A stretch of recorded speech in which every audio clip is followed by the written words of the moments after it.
Haide, tată, la deal. Dă-mi la deal. Auce. Mergem la un prieten la Vasile acum. Și urcăm pe vârful muntelui. Ia uite. Acolo nu se vede în zare. E vârful munților.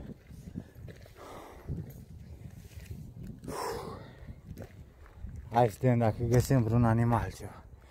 Vreun urs, o căprioară, un porc. Că aici sunt.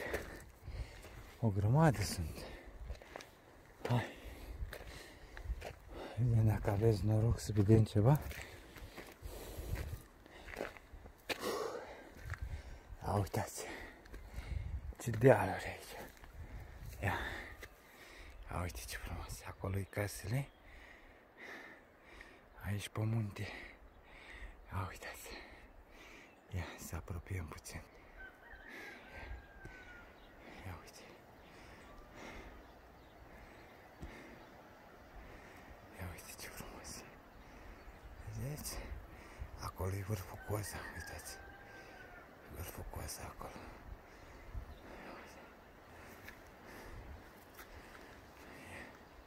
Ia uitați ce-am pățărit.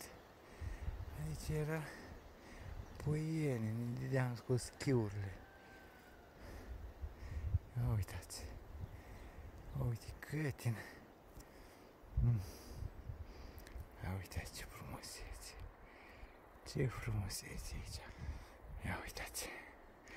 Hai să mergem la deal.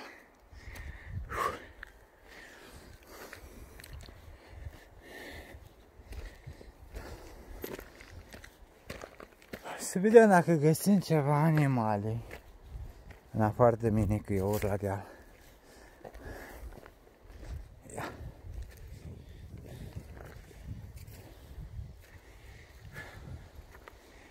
Aici se numește Groapa Roșcă. Urcăm pe Groapa Roșcă la deal. Până la Vasile. Are o căsuță acolo în deal, unde stă singur el. Cu soția lui și cu un copil. Băiatul este nevăzător, dar Dumnezeu l-a ajutat așa cum a putut el și a făcut căsuța lui acolo, ca la țară. Dar nimeni nu are darul lui, fiecare pentru fiecare om Dumnezeu a lăsat câte un dar. El are darul simțului. Simte orice. Dacă stai de vorbă cu el, știi cine ești.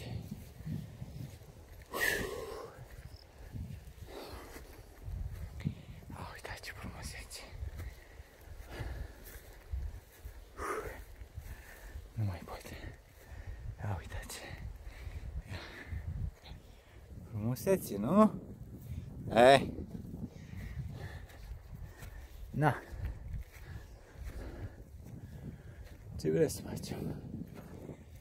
Obositor, dar mergem la deal. Bă, dar nu găsim nimic, niciun animal, nimic. Aici sunt urme. Dar de vaci, de porci.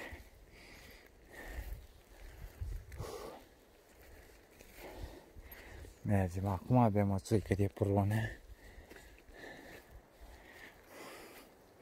Hai, vă las.